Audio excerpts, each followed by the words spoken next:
Hello and welcome to another edition of Paranormal Activity and Mysterious Stories. Let me give you a quick preview of what I got coming up in this video. The first is some guy who unexpectedly catches this strange craft moving across the sky. Second is just a strange UFO sphere in the night sky in Tulare County. Also got this video of something that was taken near the space station. This is a video from Tokyo, Japan. And you see this light here. Initially, I thought it was just the moon, but yeah, it's not the moon. This is some segments of a show about witnesses who saw this UFO in Gosford, Australia. I mean, this is just a recreation, artistic recreation, but it's an interesting story. Also have this video of Donna Hare, who worked at NASA, and in this video she describes seeing UFOs in some film with a guy that worked at NASA whose job it was to edit out those images before they were released to the public, and she talks about that in this video. Also have this video about an ancient race of elves, that they said was found in Wyoming. I think this guy has some relationship to the Atacama humanoid that was found in the Chile, in the deserts of Atacama, Chile. So we'll look at that. And then last is just an article about this quest to find the Russian Bigfoot. So let's go to the first one here. Now, like I said, this one is really quick. This guy, I don't think he was expecting to, catch this video. But let me just go to the beginning here. You just see this thing just quickly go by. There it goes. Look at that in slow motion.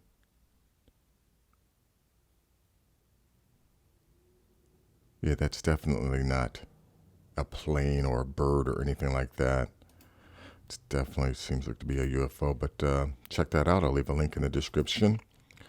Let's see. This is from Tulare County. And, this UFO doesn't really do much, just sits there.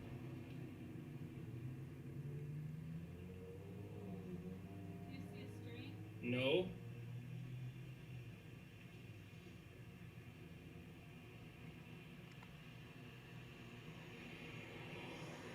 But look at this video. This is, I guess this guy's using a tripod. Strange. There's all these people who say, oh, there's no clear videos, or all the videos, all the photos are all out of focus. No, maybe only the ones that you have seen. But people are catching these. And this is not to say that this is anything extraterrestrial. All we know is that this guy has captured a strange circular object in the sky. Yeah, I'm not seeing this thing doing, any kind of a UFO maneuver, as I like to call it. It's just sitting there. Yeah,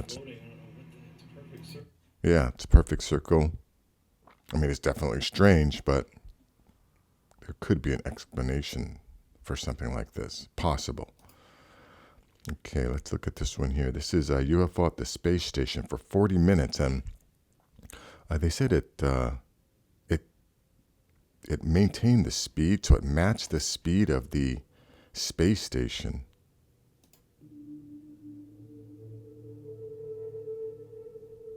Turn this music, it's just strange music.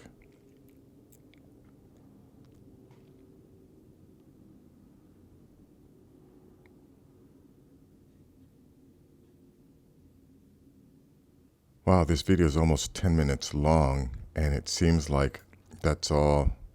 The whole entire video is just this object. So yeah, I can't play the whole thing, but I will leave a link in the description so you can check it out yourself.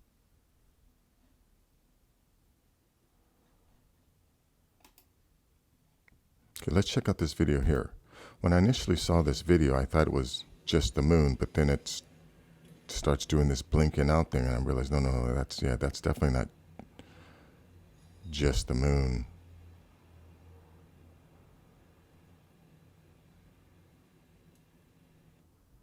And then it actually it moves off. I don't know, for some reason these Reddit videos don't play well for me, but this thing eventually just disappears. It seems to move away at a super fast speed and disappear.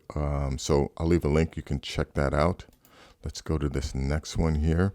Now this is from some TV show. Talks about this strange ball that these people saw. At the bottom of the ball was a number of huge white lights. This object looked like it was sucking up water.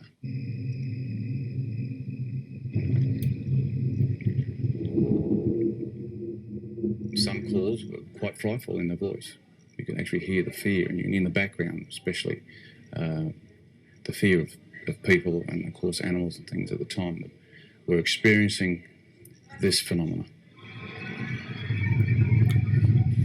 You know, when I hear stories like this, like, you know, if you've heard my videos before, I'm sure you know that I believe that we're not alone on this planet, that most of the UFOs we see are piloted or controlled by these advanced beings or advanced civilizations that share the planet with us. But I think stories like this may be an incident where something from another planet is coming here, because I mean, I'm going to assume that the reason why they're seeing, you know, this thing sucking up water, it might be using it as a source of energy, or, you know, or something else. But they obviously, you know, if they're sucking up the water, it's because they need it for something, for some purpose. I mean, yeah, you know, I mean, this craft isn't just going to suck up water. I mean, even if it's to study the water,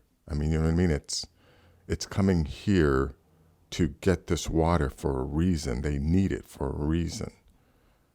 But anyways, let me go on to this next video here. Yeah, this is Donna Hare.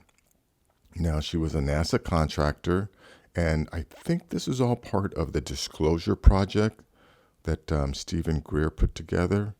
So let me just let you hear what she has to say. I said, this is really interesting. He explained everything. And then he, with a smile on his face, he said, look over there. And I looked, and in one of the photo panels, I saw a round white dot. And at the time, it was very crisp, very sharp lines on it. And I said to him, what is that? Is that a dot on the emulsion? And then he's grinning, and he says, dots on the emulsion don't leave round shadows on the ground. And there was a round shadow at the right angle, at the correct angle, the sun shining on the trees. I saw pine trees. I didn't see a coastline. I don't know where this was. But I looked at him, and I was pretty startled, because I'd worked out there several years and never seen anything like this, never heard of anything like this. And I said, is this a UFO? And he's smiling at me, and he says, I can't tell you that. I can't tell you that. What I knew he meant was it was, but he couldn't tell me. So I said, what are you going to do with this information? And he said, well, we always have to airbrush them out before we sell them to the public. And I was just amazed that they had a protocol in place for getting rid of UFO pictures. So as a precaution. I've seen so many clips of interviews where a reporter will ask some NASA spokesperson, you know, about UFOs, and they'll completely deny they don't exist, yada, yada, yada. And you know, that there are still people who want to maintain that lie. So anyways, let's move on to this next video. Now, this video is about a little elf, or I mean, they call it an elf. It was just a little guy that was found in Wyoming, and I think that he's related to the Atacama humanoid that was found in the Chile, in the deserts of Chile. But anyways, let's take a listen to this. 1932, Two gold prospectors would thankfully expose the existence of the little people of Priory Mountain to the world. Deep within a mine on the mountain, they discovered a secret lair, a tomb, somehow placed deep within the rock face. Within this tomb, they found the mummified remains of a tiny humanoid. Now known as Pedro, according to Dr. Henry Shapiro, an anthropologist from the American Museum of Natural History, along with the several x-rays he made, proving his authenticity. Pedro was 65 years old when he died, and he had unfortunately suffered a terrible fall, which had dislocated several of the vertebrae in his back. It seemed to Dr. Shapiro, a head wound that he had apparently suffered some short time after may have been the result of his relinquished life, in a curious act of mercy by his fellow tribe members. The Crow tribe attests to these tiny people once being gifted warriors, feared by all those in the surrounding areas.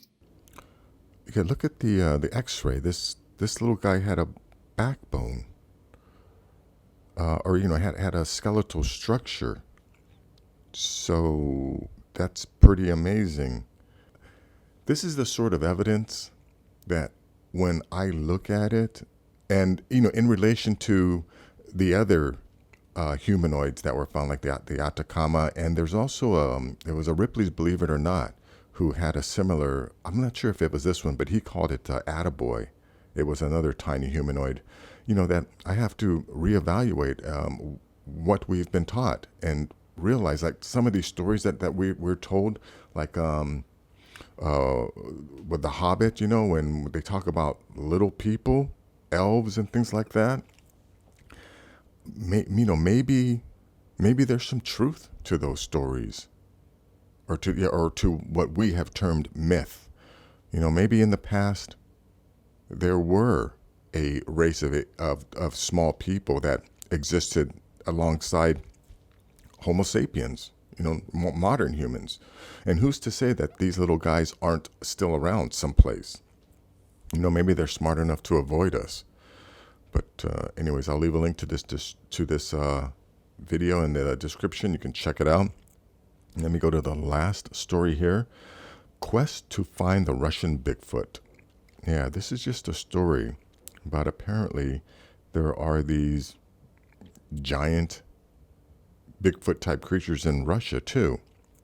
Richard Freeman is a good friend, a former zookeeper in the UK, and someone who has undertaken numerous expeditions around the world, all in the search of what are often referred to as cryptids, but which many would likely call monsters. You can see the huge list of his expeditions at this link. It's Richard's work in the field of what we might call the Russian Bigfoot, the Almasty, that I'm focusing on today. Indeed, if you want to know all about the legendary Russian equivalent of Bigfoot, then Richard is definitely someone to approach for answers. After all, in 2008, he spent significant time in Russia seeking out the Almasty. With all that said, let's see what Richard says about the matter of the beast. Okay, I'm not going to get into that, but anyways, yeah, so apparently here's this guy here who's searching for the Russian Bigfoot. I'm not going to read the whole story, but I will leave a link so you can check it out yourself. But that is going to be it for this video. If you like things like this, please give this video a thumbs up. Please share this video. And if you're new to the channel, please subscribe. I'll have more things like this. Take care.